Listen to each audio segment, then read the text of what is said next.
Every therapist is different. I'm not that type of therapist. Is you gonna come in and talk about your problems and that's all we gonna do? I only have enough tolerance for maybe 8 sessions of that. And then after that 8 session, it's like, mm-mm. After the 8 session, you're not ready to do the work so you can change and for you to be your best person. Mm-mm. I will politely let you know that we probably need to find another therapist because there is a disconnect. And anytime there is a disconnect, even after you are a good fit at the beginning, it's very important to have those conversations because having a disconnect and not a right fit is like going to a job that you don't like going.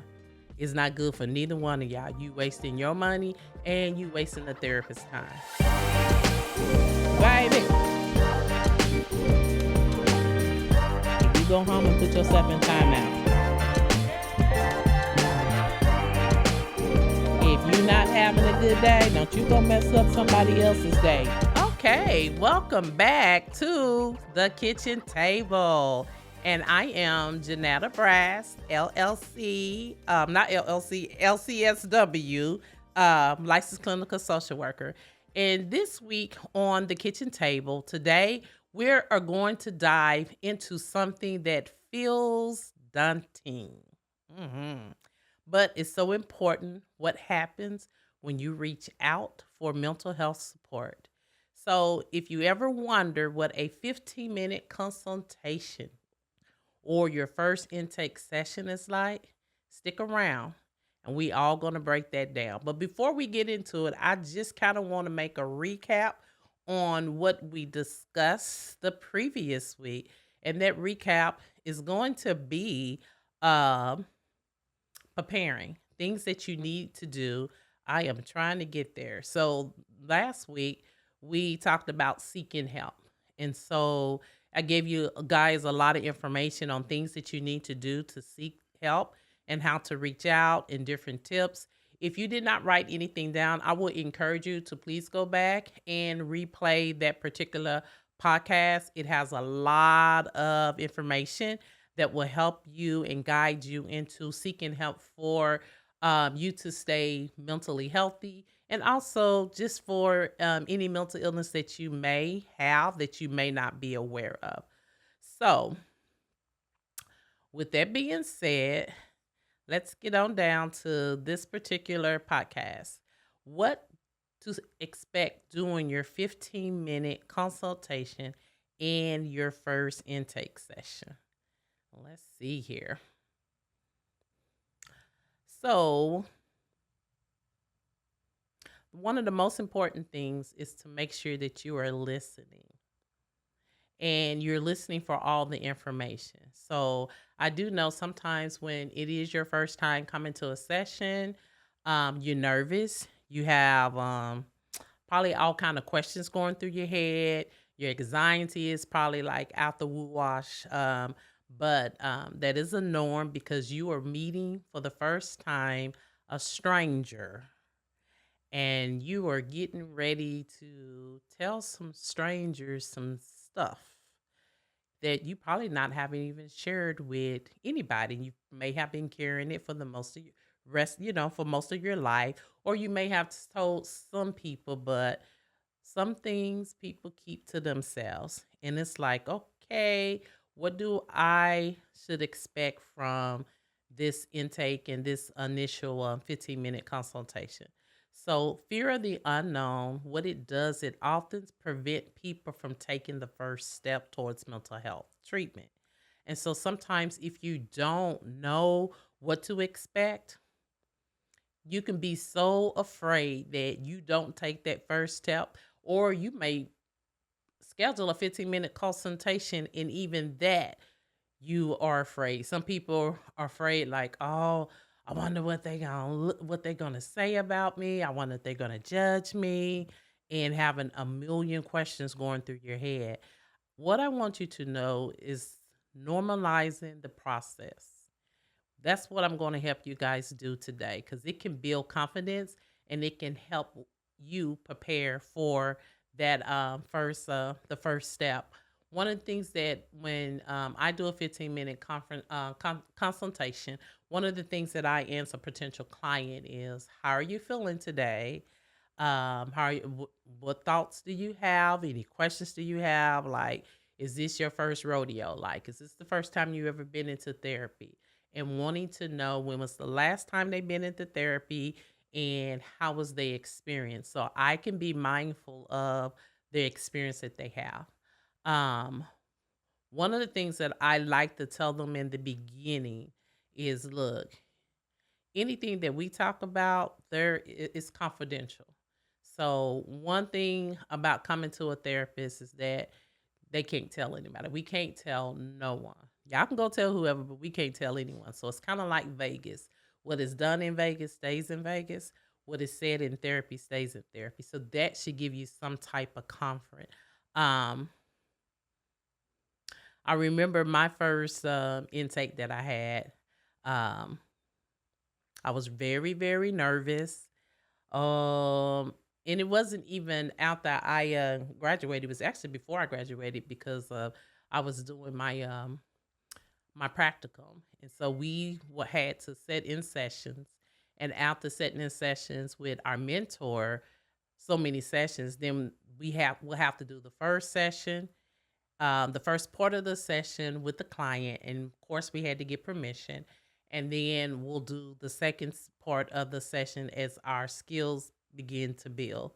And so probably what was the most thing that was nervous about me is making sure that I answer all the questions that need to be answered, and making sure that I did all the assessments and the diagnosis right. And so I always have my DSM-5, and even to this day, I have it because at the time I wasn't very familiar with all of the assessments and um, the criterias and everything in there. So I always had that and would go, through my book and stuff like that. So me being nervous as a therapist in training, I can imagine what it's like to be nervous as a client. And you know what? I've been in both chairs. I remember when I first went to therapy, I was in my 30s. I want to say I was just turned 30. I was in a transitional living program. Had just left my ex-husband, and me and my three children were actually living in a shelter, a homeless shelter for women with children, and they had a transitional program. And one of the requirements was that I had to go to therapy. And I will never forget being nervous, not knowing what to expect, and it went pretty good. After the first round, I was okay, and I felt very encouraged. And he gave me some assignments that I had to do, and I actually completed those. So let me just kind of back up a little and tell you the purpose of consultation. Think about, it's kind of like getting to know you session. So it's not therapy, but it's a chance to determine if the therapist is the right fit for your needs. And so what we normally do, the therapist introduce themselves, and we kind of tell you about our background, how many years we've been doing, what we specialize in, and just going over the general information. Um, After we tell you guys our background, one of the things that I found out that was more helpful, was letting the potential client know my therapy style. So everybody' therapy style is different. Me, I'm a straight shooter. I'm not mean, but I'm a straight shooter. That may not be your therapy style, and that may not work for you. And so, you knowing that in a consultation, we already know that you have X'd me out because you don't need someone that's a straight shooter and just straightforward. That may not be healthy for you. And so, a lot of times, what I tell the clients is, look, it's very important that I let them know that. And I tell them straight up, hey, if the straight shooter is that not your style and that's not helpful for you, I tell them all the time, then I am not the therapist for you. And what I will do is guide them to, other places where they can go and get help. But making sure that you know the therapist style is very important. making sure that you know what they specialize in. And just because they specialize in one thing does not mean that, they cannot, help with other things. So just keep that in mind too. And then letting you know what the therapist is expecting from you. And so one of the things that I like to tell my potential client is, look, I'm a homework therapist. I give homework, I give you worksheets, and these worksheets are not just for you to do one time. It is really me giving you some tools, and we trying to change your thinking pattern to more positive, giving you a different lens to a different lens to look through yourself, people, and situations. And so for me, it's very important that you do the worksheets because it's going to help you reduce your anxiety. It's going to help decrease depression symptoms. And so it's really me giving you a tool for your toolbox. And it's very important that you do it. If I give you a reading assignment, I do expect for you to do the reading assignment because it's some information in there that you need. And then we'll talk about it and process it. So every therapist is different. I'm not that type of therapist. You're going to come in and talk about your problems and that's all we're going to do. I only have enough tolerance for maybe 8 sessions of that. And then after that 8 session, it's like, mm-mm. After the 8 session, you're not ready to do the work so you can change and for you to be your best person. Mm-mm. I will politely let you know that we probably need to find another therapist because there is a disconnect. And anytime there is a disconnect, even after you are a good fit at the beginning, it's very important to have those conversations because having a disconnect and not a right fit is like going to a job that you don't like going. It's not good for neither one of y'all. You wasting your money and you wasting the therapist's time. So let me get back on track. Here are some few questions that we do answer, like what's currently going on in your life? Like what is the most recent event that has happened in your life for you to pick up that phone and say, ooh, I need to go get me a therapist. What was that? The other thing that we will answer, and I think I just said this earlier, is have you been to therapy before? And we also want to know what are your hopes to achieve in therapy? What are those goals? What is it that you're wanting to do? Get out of therapy when therapy is over. Um, and that is important for you to know that. Now sometimes so much stuff has happened and it's kind of hard to kind of focus on and see what the goal is. And so sometimes what a therapist can do and should do is help you with those goals. But you have to understand this, you're the expert of your life. You know what you want, you know what you need. And as a therapist, we are here to give you different lenses and give you the tools to help you be your best you.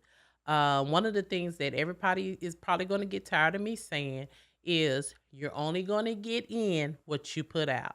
If you don't put nothing in, don't expect to get nothing out of therapy. No therapists have a magic wand that's going to say poof and everything going to be gone and everything going to be good. The therapist does not have that if you found one and you know one, please contact me immediately and let me know so I can go to that therapy. But I don't know any therapist that has a magic wand and just say poof and everything going to be gone. So if your way of thinking about therapy is, oh, my therapist is going to fix me and I don't have to do nothing. Uh, that is a myth and that is not the truth. Um, One of the things that you also going to be talking about is the session availability. What when the therapists have sessions. Some therapists that work Monday through Friday, banker hours, 8 to 5. You have some therapists that may work in the evening. You have some therapists that may work on the weekends. Then you have some therapists that would do telehealth, which is online through a HIPAA compliance video session. Or you have some that do both online and in person. You have to figure out what is best for you. I do want to say this. When you decide to do telehealth and you're doing it online with your therapist, one of the things that is required is that you have to be in the area where it is safe and it's private, and no one can be around or hear your session. You cannot be driving your car. And if you want to have a session in your car, that's fine. Make sure that it's parked and you're not driving it, and you are in a safe, secure, private area. Because what happens is that if you're trying to have a therapy session and you're driving, that's a safety issue. So if you are to have a wreck, something may happen while you're driving and you having therapy. That can be a liability, and it's not safe all around. So it's not good for that. Um, Insurance. So you want to make sure that you contact your insurance and seeing if there is a deductible that you have to pay, or do you have to pay a co-payment, or figuring out what part of your insurance are they going to cover. Is there a certain number of sessions that you have?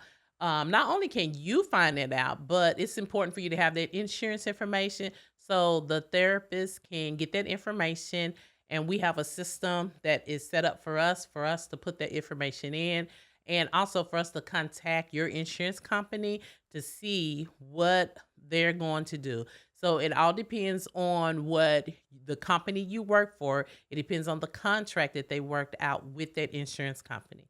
So some insurance company, they have it set up like, when you do your welfare check for physical health.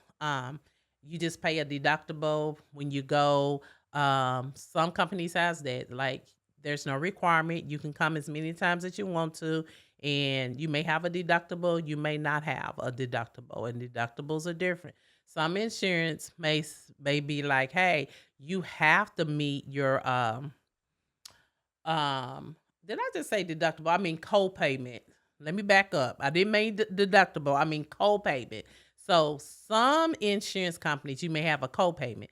So your co-payment may be whatever the contract it is that they worked out with your company. So it's like you go to the doctor and you got to pay. Some people pay a $20 co-payment. Some people don't have a co-payment, 30, 35, and the insurance take care of the rest.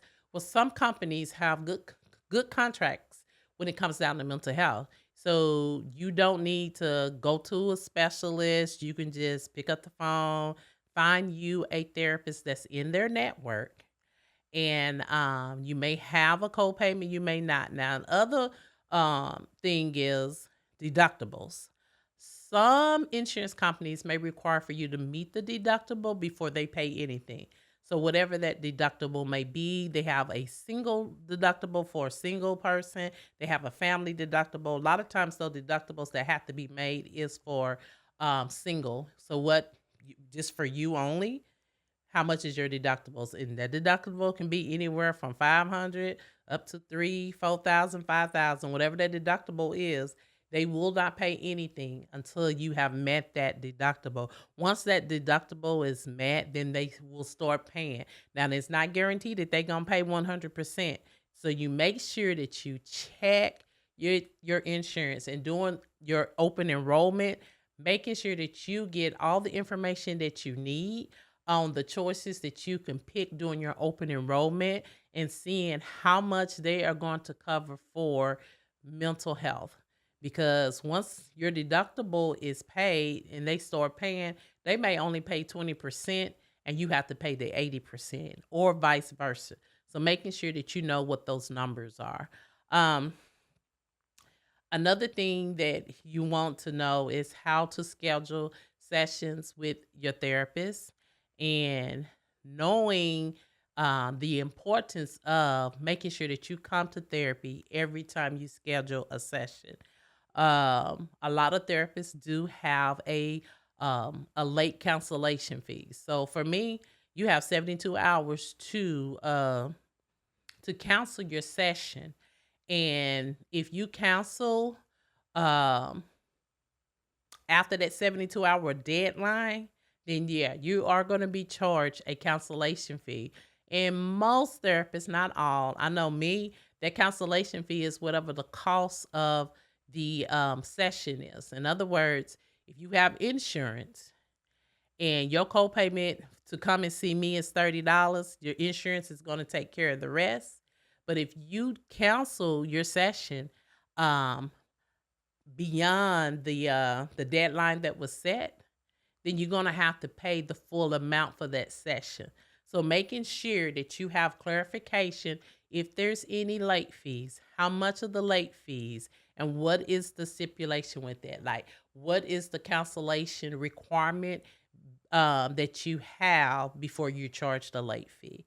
Um, I'm trying to think of anything else that I can think of right now.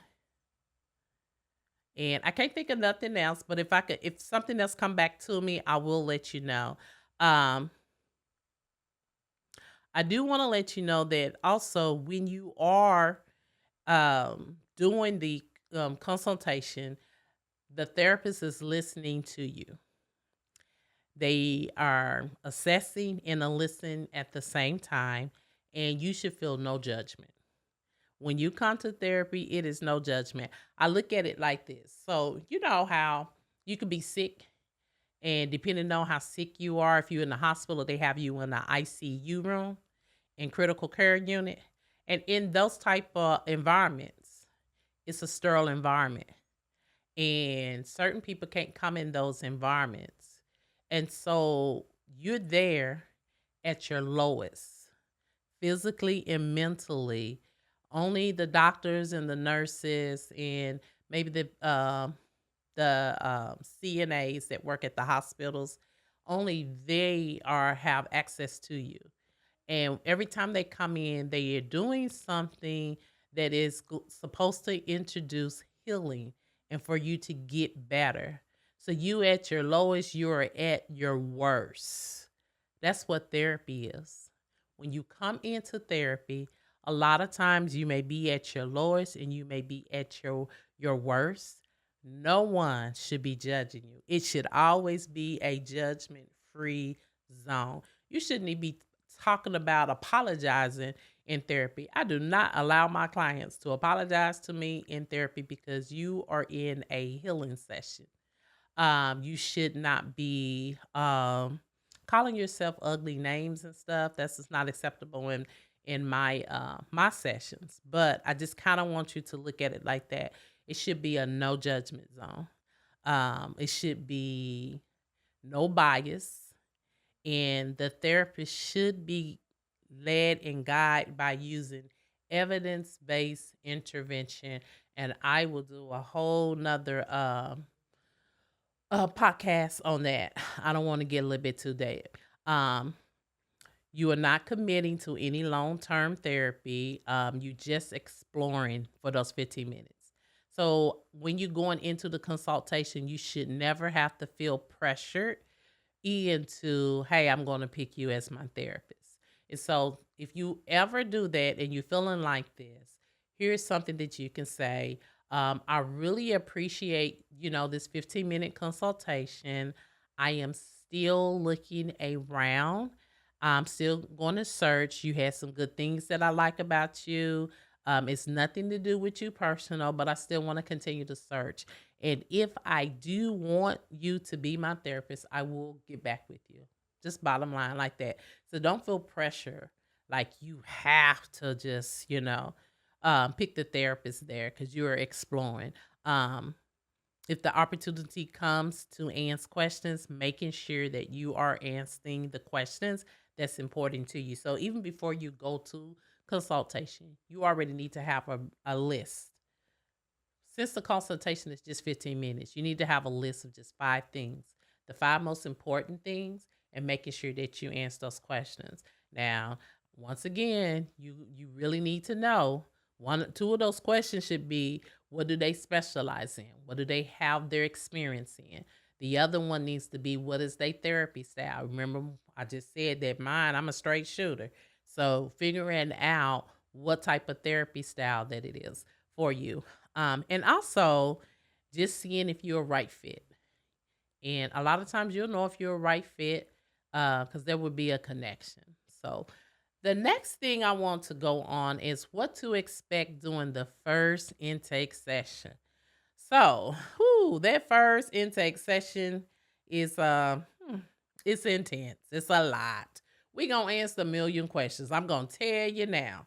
We're gonna answer a million questions. And let me say this. That's why it's good to have a consultation, because if you go with somebody that has that doesn't have consultation, and you sign up for them to be your therapy, and you go through all the intake process, and about the first, second, third session, it's like, you really realize that, okay, we don't have a good fit, and you don't want that therapist anymore. Then what happens is that you got to go and search for another therapist, and you're going to go through that whole intake process again. I don't know how many times you like to tell your story. I don't know how many times you like to take all those assessments. So it really can kill a lot of time with going through the whole intake process all the time if you learn how to filter out doing the consultation. Every therapist should have consultation. I'm going to say that again. Therapists, if you're watching this, you need to make sure that you provide a free 15-minute consultation for potential clients. What to expect? During the first intake session. That session is going to lay the groundwork for your therapeutic relationship. It's an opportunity for the therapist to understand your background, your challenges, and your goals. So what happened during the session? We do an introduction. We're going to create a welcoming environment. We're going to have a whole lot of open-ended questions, and we'll have some closed-ended questions too. So one of them, once again, is, how are you feeling about starting therapy today? Some people be like, I don't know what to feel. I don't know how to feel about it. Okay. We're going to, the paperwork we're going to review. We're going to explain, once again, the confidentiality. We're going to also give privacy policies, in session structure. Some of this information is also provided even before the first session. I do know that if you're doing telehealth, some of these things you have to know and sign off on them before we even have the first session. So some of the examples I can give you, and I said this at the beginning, the confidentiality, everything that we talk about, it is safe. Unless it is allegations of child abuse or elderly abuse, other than that, or if it's a safety issue, other than that, it is between you and your therapist. So we will dive deep into your mental health history. And so some of the questions may be included as, have you experienced symptoms of anxiety, depression, or trauma? Now, once again, there are some assessments that we do provide. The PHQ-9 is for depression. We have the GAG-7, that's for anxiety.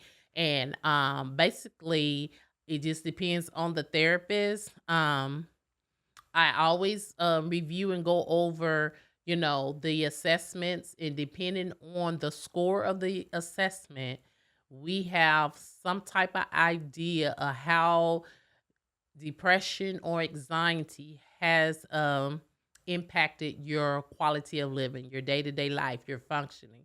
And so the therapist will go a little bit deeper into what is that, so like if your score for the PHQ-9, the depression assessment, if it is severe, one of the questions I ask my client is, what are you feeling sad about? Why are you sad?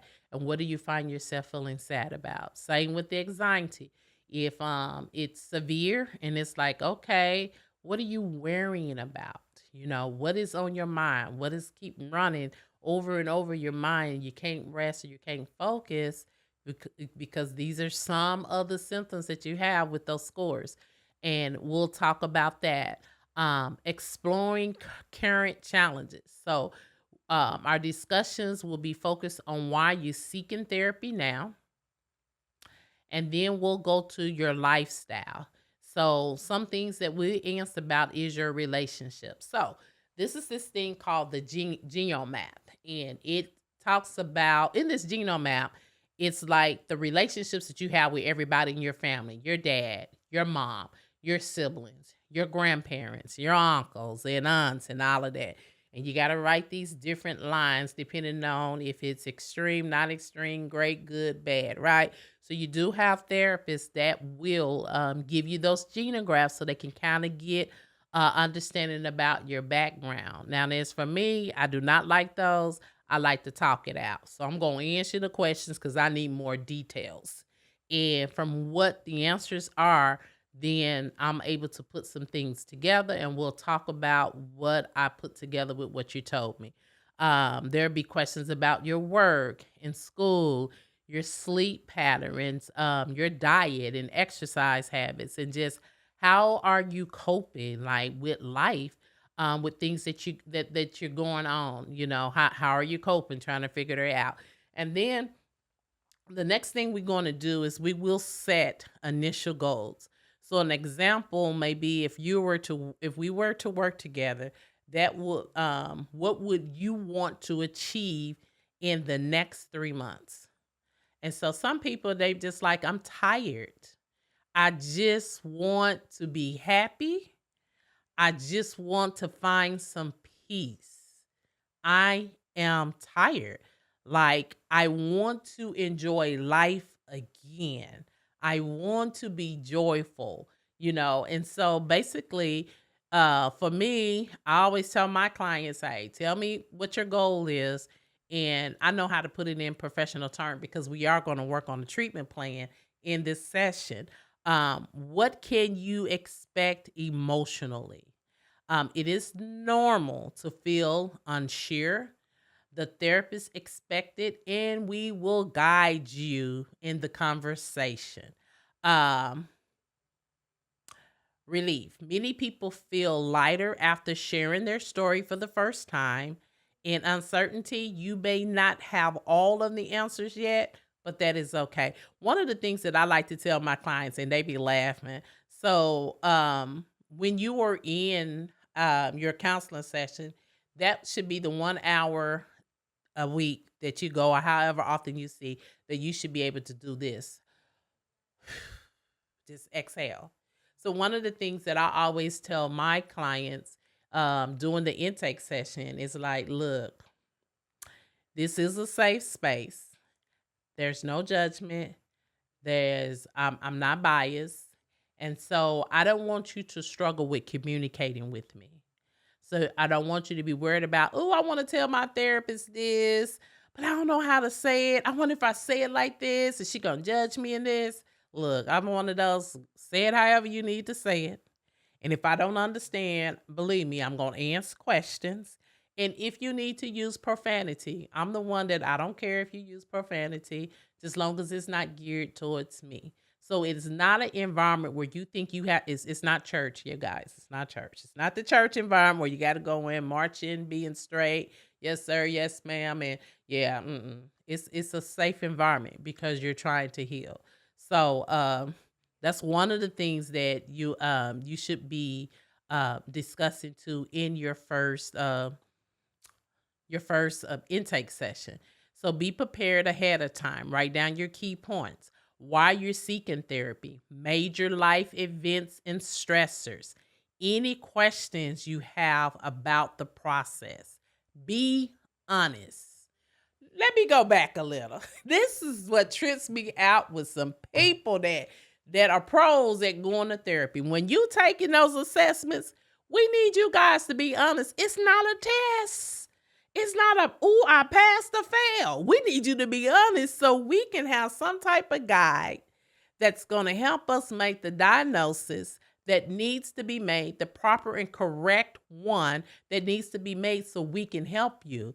And so sometimes I would get a client and they scores does not match their story. And it's like, okay, but on this assessment, you marked this and this and this. And so, but this is what you're telling me. So I am going to encourage you guys. Don't be nervous. Be honest.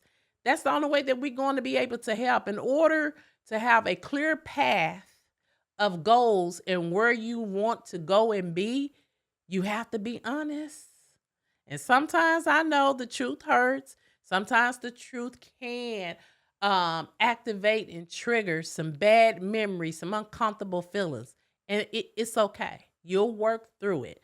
So making sure that you be honest. It might feel awkward to talk about personal things, but honesty helps your therapist. It helps us, you guys, to tailor our approach for your needs. So take your time. It's okay to pause. It's okay to reflect or just say, I'm not ready to discuss that. And that's one of the things that I think people don't understand. This is your life. I tell my clients all the time, hey, if I bring up a topic or a subject you don't want to discuss or you're not ready to discuss, then you better tell me, hey, Jannetta, I don't want to talk about that. And we won't, but we will talk about why you don't want to talk about it. But yeah, just so you'll know. So some of the common questions and answers. What if I get emotional? It's completely normal. Therapists are trained to support you through tears and difficult moments.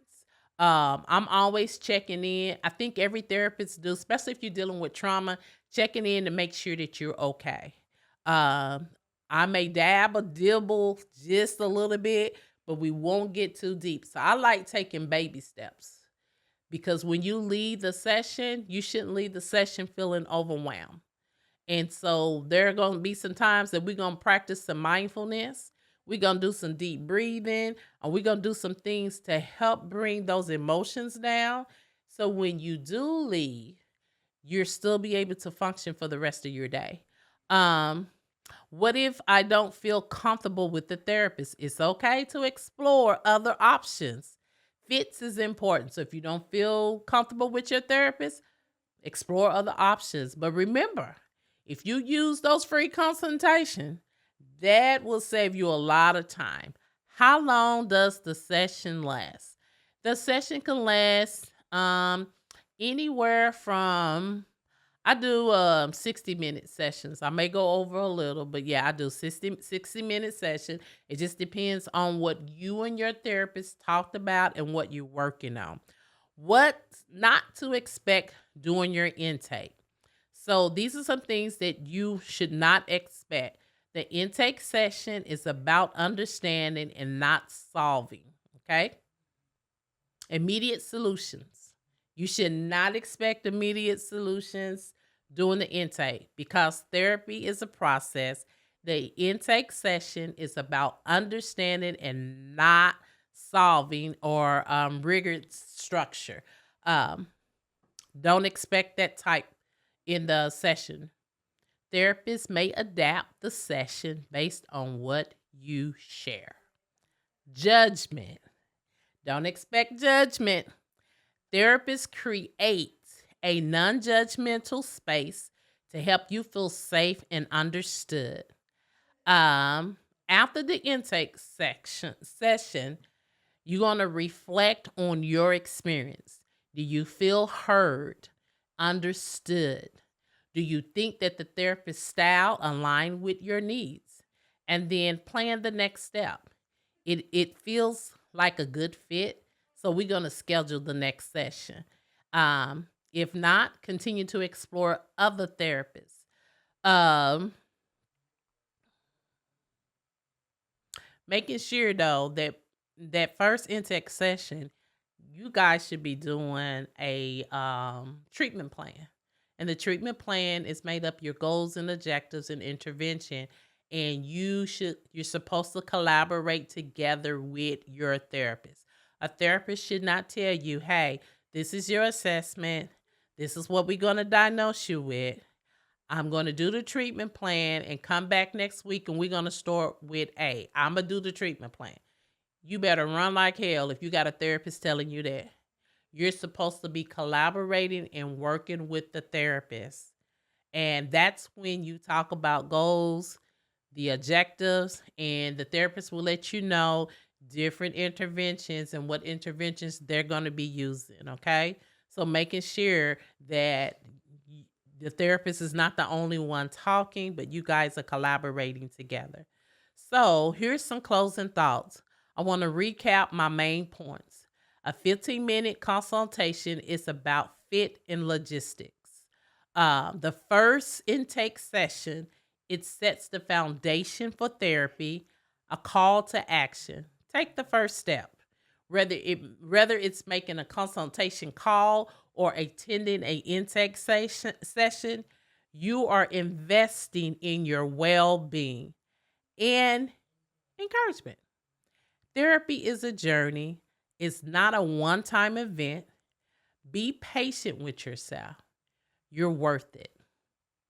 And once again, if you guys have any questions, send your questions in. And when I come back the next week, I will try to answer them. Now, look, these are pre-record podcasts, so it may not be exactly the next week, but I may have just a podcast where I'm just going to answer questions, and I have somebody else sitting here with me to answer, for them to answer questions and me answering them. Okay.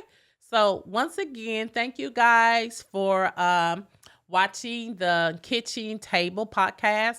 I hope that this information was helpful for you. And remember, make sure that you go and research the information that I just shared with you. Just don't take it for my word. You need to go and get your own receipts, and you can find them in research, okay?